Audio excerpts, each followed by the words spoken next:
Do you ever suffer with neck pain, stiffness, or burning and you just can't move right? Then you need to watch this video.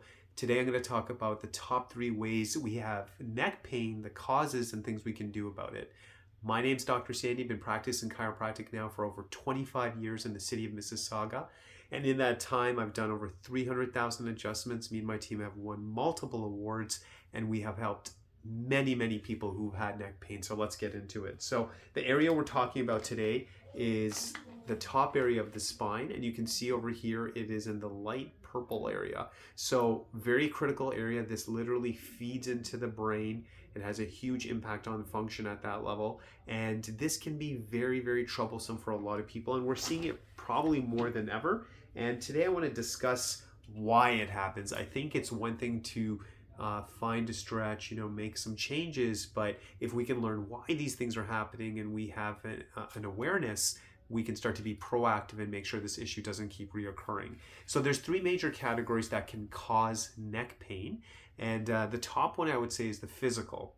So physical stress can affect the neck. So if you're watching this video and you're an adult, it could be that you had an old injury, and it could be something where you had a slip or a fall. Maybe you were very active as a teenager growing up and you had some injuries, and maybe you had an injury on the neck. Maybe it hurt for a few weeks in your 20s, for example, but then later in life, in your 30s, 40s, and 50s, it can not only cause neck pain, it may cause headaches, migraines, maybe even balance issues, vertigo. So sometimes old injuries can show up in the future and then cause more health problems, and specifically in this case, neck pain. Poor posture. We've seen people with that posture where they're hunched forward. Very stressful on the spine. Definitely can cause neck pain. And again, can lead to things like the headaches, the migraines as well. So posture is something we have to be careful with. But what I feel is contributing to a lot of posture issues is screen time. And I got to tell you, as a chiropractor, I'm very aware. I'm just shocked now, even when I go to the mall or any public place, how many people are on their phone all day just looking down, which is very stressful, very damaging to the cervical spine. And then people are on computers probably more than ever. So with a combination of screen time, so they're looking forward, not moving the neck, and then anytime they have a free moment, they're looking down on their phone, you can see how hard this can be on the spine, and it would definitely affect posture. So we want to be aware of that. Sleeping positions.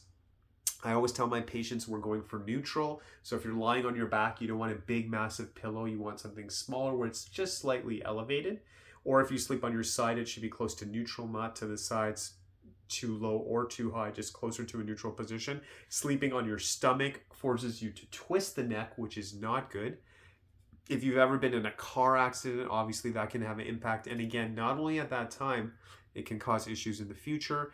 Excessive heavy lifting. Now, this might be something simple like moving certain objects in your house, or it could be when you go to the gym, and if you do too much weightlifting, for example, that can definitely affect the neck as well. And then the other thing would be poor ergonomics. So if your workstation is at an angle and you keep looking at your screen, your chair, your desk, all these items, if they're not properly arranged, can actually put stress on the neck. So I would say when it comes to the physical stress, what are things we can do?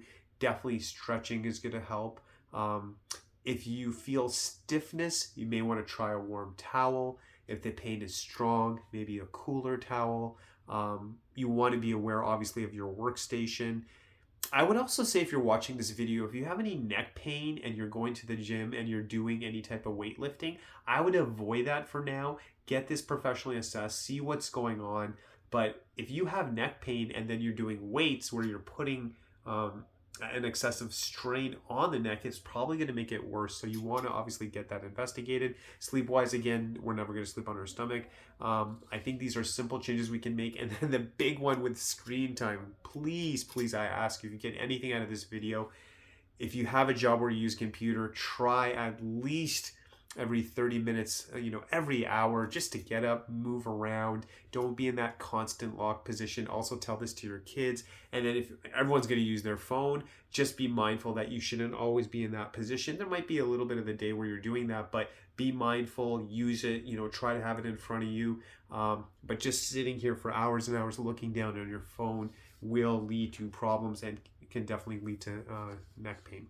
Number 2, chemical stress. So if we don't have a good diet, if we're not careful about what's going in the system, we can have an inflammatory response, and an inflammatory response can definitely affect joints. It can affect muscles.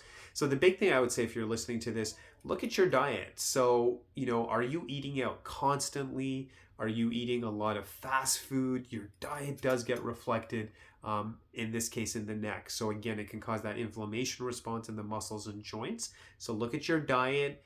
If you're eating the best foods or not, and if your diet is very rich processed foods, a lot of takeout food, it's going to affect it. Now, I will even tell you for myself, I'm well versed. I know the research, and I don't have the perfect diet, but I try my best. I really try my best, like Monday to Friday, to eat good. Of course, we'll go to a restaurant, we'll go to eat on the weekends and things like that. Things get kind of busy, so we'll do that. But I try my best to eat good during the week. So I'm not perfect, but I do my best because I want to make sure I'm healthy, and still try to enjoy life. Water, if you're not drinking enough water, will definitely affect muscles and joints. It can lead to dehydration, which again can prompt the inflammation response. Caffeine, if you're my patient, you already know caffeine is a stimulant. It goes right to the nerve system. So having too much caffeine can actually cause stimulation, tighten muscle groups, cause inflammation response. So reducing caffeine would definitely be advised as well. Alcohol, also hard on the body, inflammatory, smoking.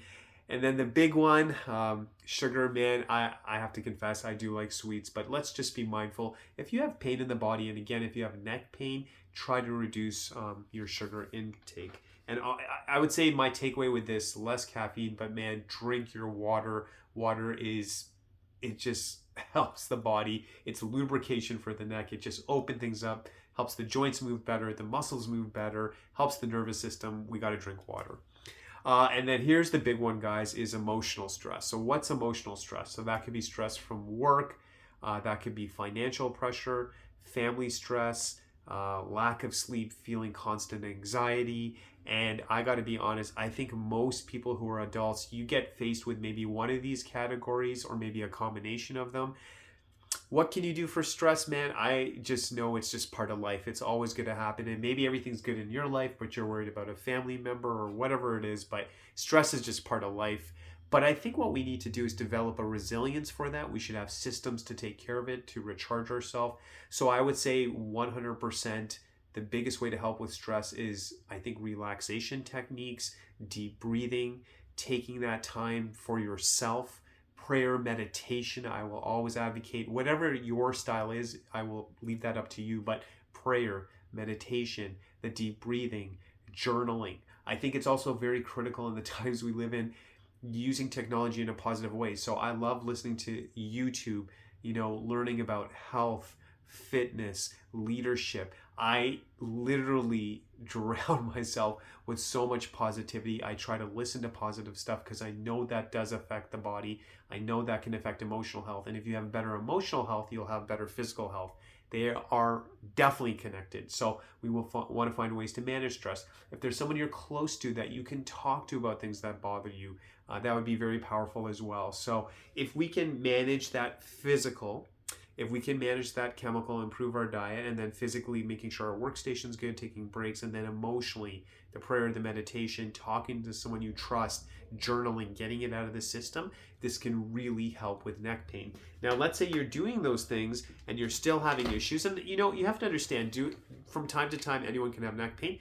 When you want to start getting concerned, though, is that if this is chronic and it's definitely been more than a few weeks, definitely after a month, and it keeps showing up, I would definitely get it investigated. And for sure, if it's been months and oh my gosh, if it's been years, you want to get it professionally assessed. So have it looked at.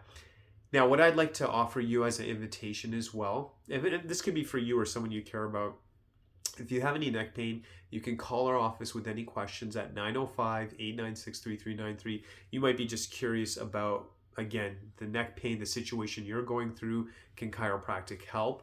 And then if you wish, the next step we do offer our new patients is that if you want to get it professionally assessed, we do offer a free spinal checkup. So we take a full history, We really look into it. We have a special software that measures the health of the spine and the nerve system, very sophisticated, and it tells us what's happening stress-wise. It tells us what's happening with the autonomic system, but it also measures something called surface EMG. It looks at the muscle tension. But anyway, it's a very sensitive and powerful software that can measure how your spine is doing, and then we can find out that are there parts of the spine or the nervous system under stress, under tension. What can we do about it to help? Because again, you have to remember, beyond the neck pain, as I mentioned earlier too, I mean, this is connected to possible headaches, migraines, balance issues. Also, if this is not working right, there's something called brain fog, which we're seeing a lot of. And brain fog is like trouble with focus, just remembering things,